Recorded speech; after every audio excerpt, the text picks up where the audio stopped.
Alright, so I guess this is how you do an EQ sweep.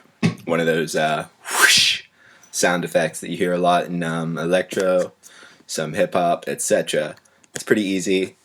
It's really hard to explain without just showing you, so without further ado, basically, this is an example of my track now.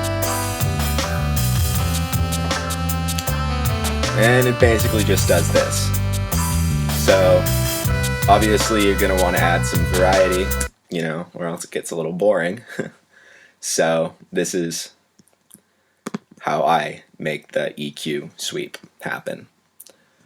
First, it's all about automation. So you go, you find your setting, master track, you add an EQ. Pretty easy. You want to turn on your EQ to read, your master track to read, so that you can have your stereo output show up as one of your main tracks. And then from there, it's pretty simple.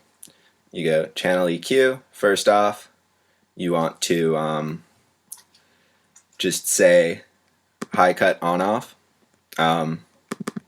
So you go to your channel EQ, and then you just add a high cut. And it doesn't really matter where you start. It's obviously just by your personal preference.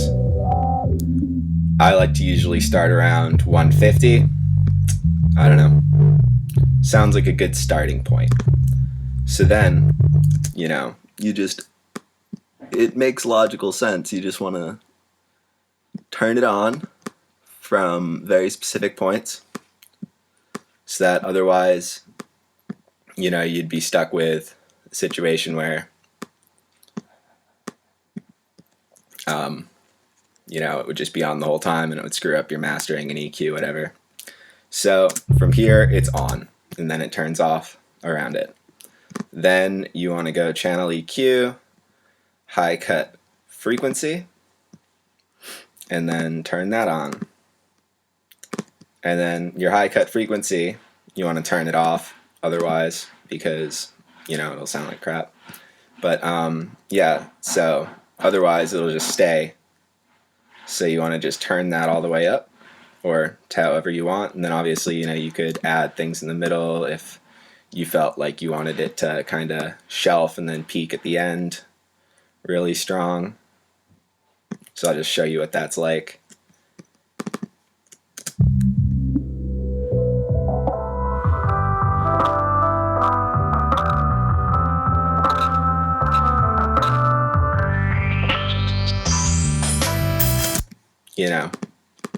But generally I think it's probably better if you just make it one consistent motion, one consistent sweep.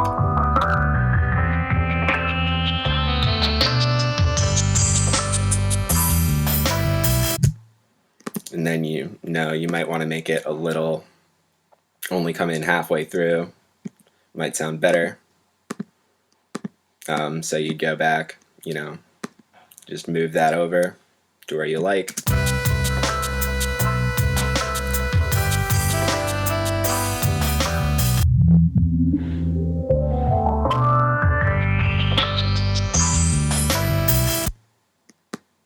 For this track, it kind of sounds like it would be probably the best if you just do a pattern like that.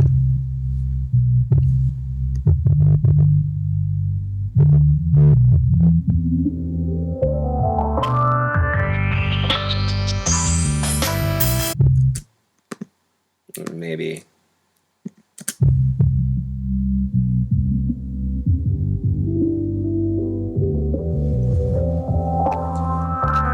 that sounds good.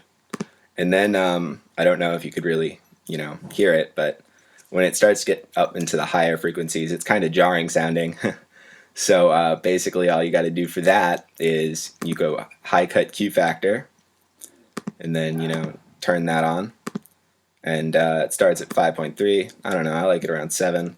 And then you want to just move it down to like 3, and it's just easier to show you what that actually does. If you just look, it starts off and then this goes down a little bit.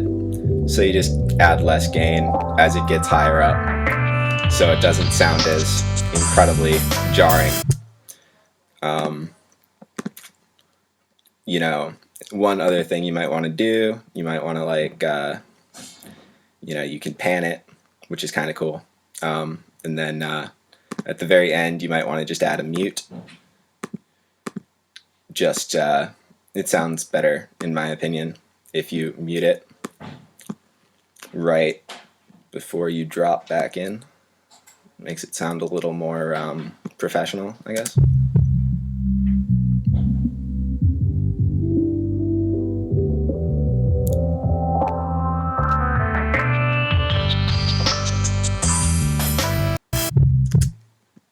Oops.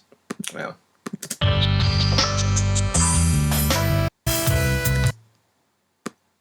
Alright. I don't know.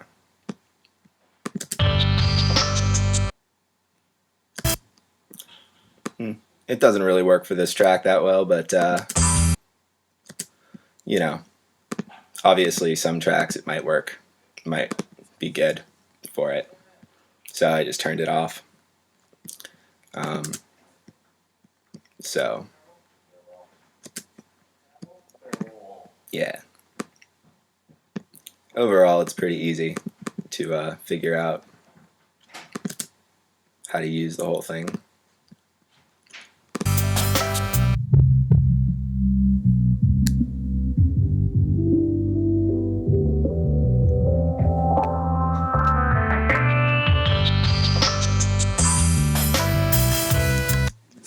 And then one thing I always like to do is just, you know, I went and found a bunch of uplifters.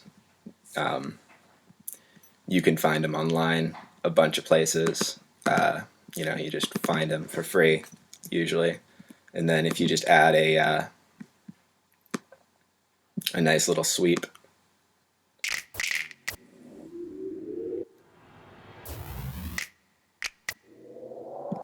We'll just try that.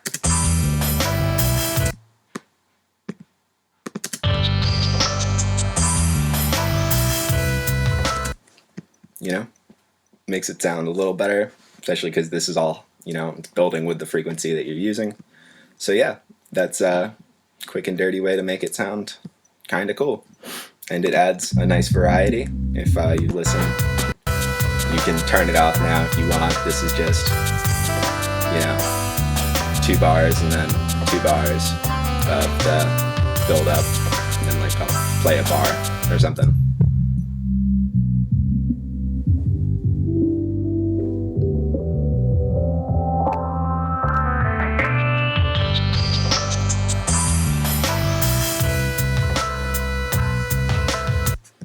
Yeah, it gives it a nice little drop back in kind of feel, which I like. So, yeah. Peace.